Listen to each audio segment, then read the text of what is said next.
तर नमस्कार मित्रांनो, परत एकदा आलोय पण नवीन व्हिडिओ घेऊन आणि नवीन टॉपिक घेऊन।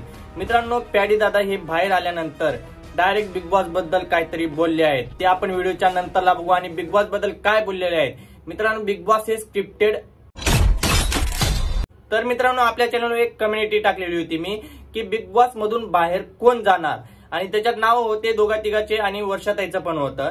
पण सगळ्यात जास्त वोट हे वर्षाताईला आले होते, आणि त्याच्यात असं होतं की बिग बॉस मधून बाहेर कोण जाणार, तर वर्षाताईला 10,000 पेक्षा जास्त लोकांनी बाहेर जाणार असं वोट केलं होतं।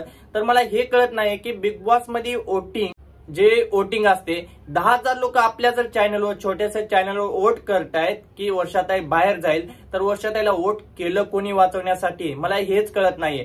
कारण की पॅडी दादाचा गेम पण चांगला होता आणि पॅडी दादा पण चांगला होता।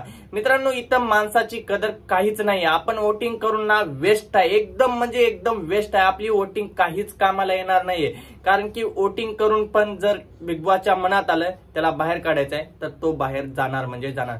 कारण की वर्षाताईचा गेम पण चांगला नव्हता, फक्त वर्षाताई एक मोठी कलाकार होती म्हणून वर्षाताईला गेम मध्ये ठेवलं गेलं आहे, आणि पॅडी दादा एक छोटा कलाकार होता म्हणून पॅडी दादाला गेमच्या बाहेर काढलेला आहे। मित्रांनो, बिग बॉस हे अनफेअर आहे। मला तर असं वाटतं की बिग बॉस पूर्ण 100% अनफेअर आहे, कारण की जे तुम्ही चांगले खेळताय त्यांना बाहेर काढताय।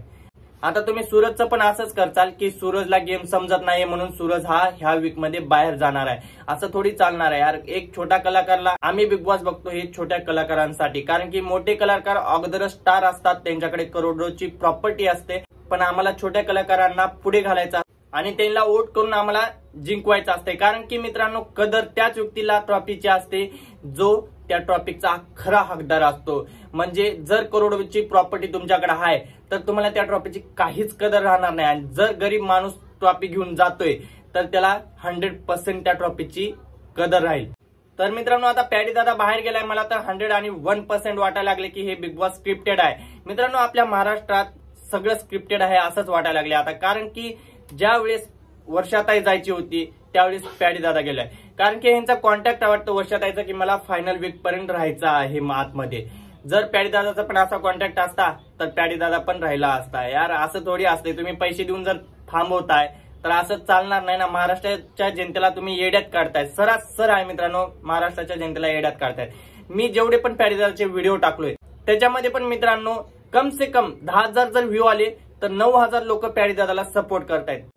9,000 म्हणजे मित्रांनो 90% लोक पॅडी दादाला सपोर्ट करतायत, तर पॅडी दादा बाहेर कसा जाऊ शकतो?